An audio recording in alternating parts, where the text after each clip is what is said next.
Well, good morning, good morning, good morning. Welcome to Health Check, where this is the opportunity where you can check in on you. So tune in, tune in.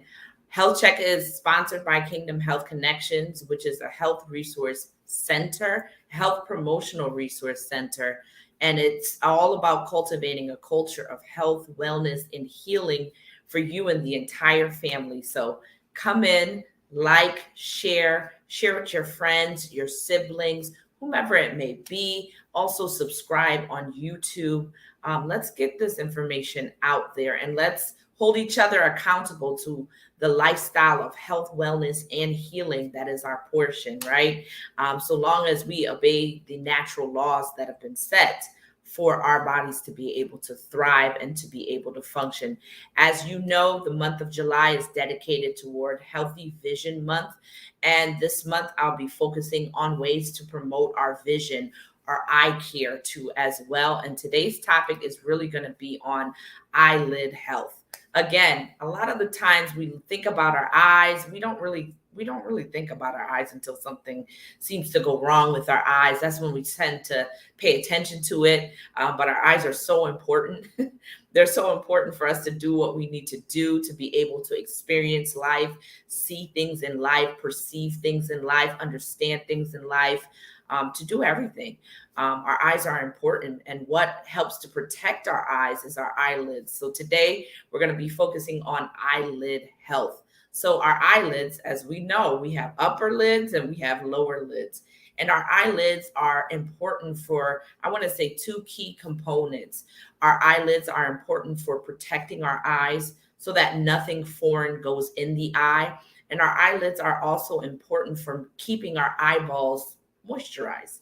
So that way we can see better. That way we don't suffer from dry eyes. That's not good for our eyes altogether. Even when we sleep, our eyelids are closed. Why? To keep our eyes moisturized. So our eyelids are so important. Not only are our eyelids important, but attached to our eyelids as an ancillary support, if you will, are our eyelashes. Our eyelashes are so important. And it was good to kind of just review this information again, the importance of eyelashes. Sometimes we don't understand why things are where they are in our body. We kind of take it for granted that we even have eyelashes, right? But our eyelashes are actually important because our eyelashes help to prevent things like sweat from getting into our eyes, things such as debris, so sand. So say when we go to the beach, our eyelashes help to prevent the sand from going directly into our eyes and causes abrasion to the actual eyeball, or any type of other vision issues. So our eyelashes help aid in the blink reflex. So just that whole movement is all about eye protection to make sure that our eyeballs remain in good health overall. So eyelashes are important, our eyelids are important. And today we're going to talk about how we can keep our eyelashes in good health, right? So some common things that tend to happen with our eyelids that we see: styes. We hear about styes. Those visual learners, I'm going to put something up here. Whether you're a visual learner or you just, it makes more sense to you when you actually see it. So you see that red, swollen bump there on the upper eyelid on this individual. And essentially what a stye is an infection of the sebaceous glands, which are like, our bodies have that to produce oil. We have sebaceous glands on our scalp too as well, so to just produce oil to our eyelashes. But those hair follicles, those ducts that release our eyelashes, they actually become infected. And we see that it can cause this redness, this pain, the painful lump on the eyelid. And a lot of the times it's swollen. And oftentimes with a stye, it can resolve within about a week. Treatment usually includes like warm compresses, so things can start to express. Sometimes, discharge does come from the eyelashes.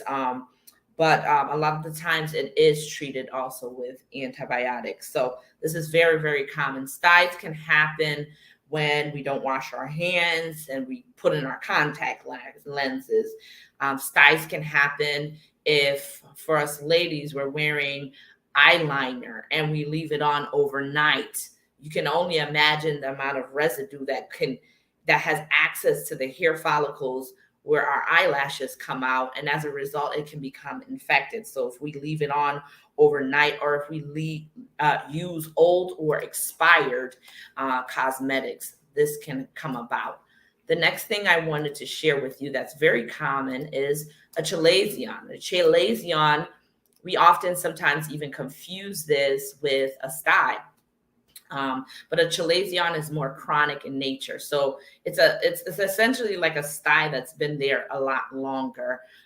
It again has the redness, it has the swelling. A lot of the times this bump or this lump it affects multiple layers of the skin. A lot of the times it's infected too as well, but it's where that oil gland, that sebaceous gland duct is blocked and it becomes inflamed.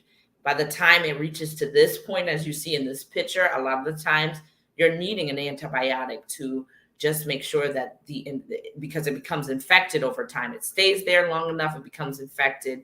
You need something to help fight the infection, but it's more chronic in nature. And the treatment is very similar to like what I mentioned before with the sty, except sometimes when this is chronic and it stays there a long time, sometimes there's a need to lance the area. So incision, drain the area, and it's like a minor surgery. I also want to put this disclaimer here that I shared some information on ways in which it can be treated. I just want to share the common ways these things can be treated. I would advise you always check with your primary care provider, an urgent care center. If something like this has been long-term, I always encourage you to check with someone who can, a medical professional that can work with you in this. Don't take this as medical advice. I'm just sharing the common things and the common ways in which it can be addressed. The last common eyelid condition that can take place is blepharitis. Blepharitis, we may not know that this is blepharitis, but let me give you an example of what this tends to look like. So blepharitis is essentially some inflammation to the eyelid. When we see this or we experience this, it can be red, it can be puffy, it can be swollen. There could be excessive tearing to the eyes. There could be blurred vision. There could even be some discharge or crusting to the eye. So what's the difference between this and pink eye? The actual eyeball is not pink with this. Sometimes it can be though. So you can have a dual going on there. But with blepharitis, it's just strictly the eyelid that can be swollen. It can be red. It can become puffy. And you can have some crusting and the eyelid itself. And some very common causes is what I already mentioned before. Wearing eyeliner overnight and not removing it, wearing old or expired cosmetics. And something that we see that's pretty relevant now, or maybe we may be doing this ourselves, is fake lashes or artificial lashes and extensions to our eyelashes. So I want to bring this point up now. It's very common for blepharitis to happen because of the artificial lashes and eyelash extensions. So I want to share some information about this because I think this is very relevant, very common. Those of us who do wear extensions or even artificial lashes, the purpose of it helps to, everyone's different. It could be for different purposes, but a lot of the times the lashes help to pop your eyes, help enhance your eyes, as well as just, it gives you a good look too as well. It makes your eyelashes look full too as well. But I want to help those who do wear eyelashes regularly or every once in a while to make sure that you keep in line with the manufacturer guidelines with what those lashes entail, what they recommend, the length of time you should be wearing them. when you should be taking them off, some 12 hours, some 24, no longer than what's recommended. Keep in mind too that sometimes even the glue that's used to keep the eyelashes, even the eye extensions in place, sometimes can include formaldehyde. And a lot of times when individuals deal with something like blepharitis or that chronic inflammation to the eyelids, it's because they're allergic to it.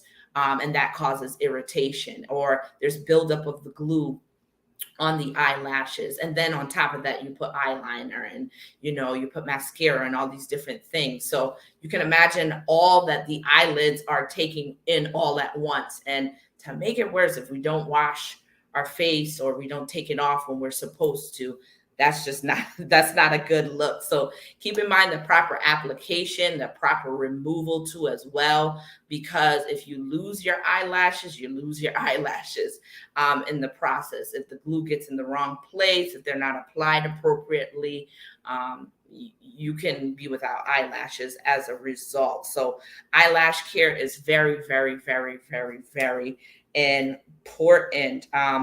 If your eyes are starting to droop while you're wearing them, this also includes the magnetic eyelashes as well. There's a lot more eye drooping with that because, you have that magnetic force that's keeping, and it doesn't seem to be, heavy per se, but you do experience more weight on the eyelashes and on the eyelids than what's expected because it's typically not there, right? So you can have more eye drooping, and that can it's caused by overstimulation. There's extra weight on the eyelids, and over time that can cause some issues too as well. So just pay attention to what's happening to you, and just know that we do these enhancements.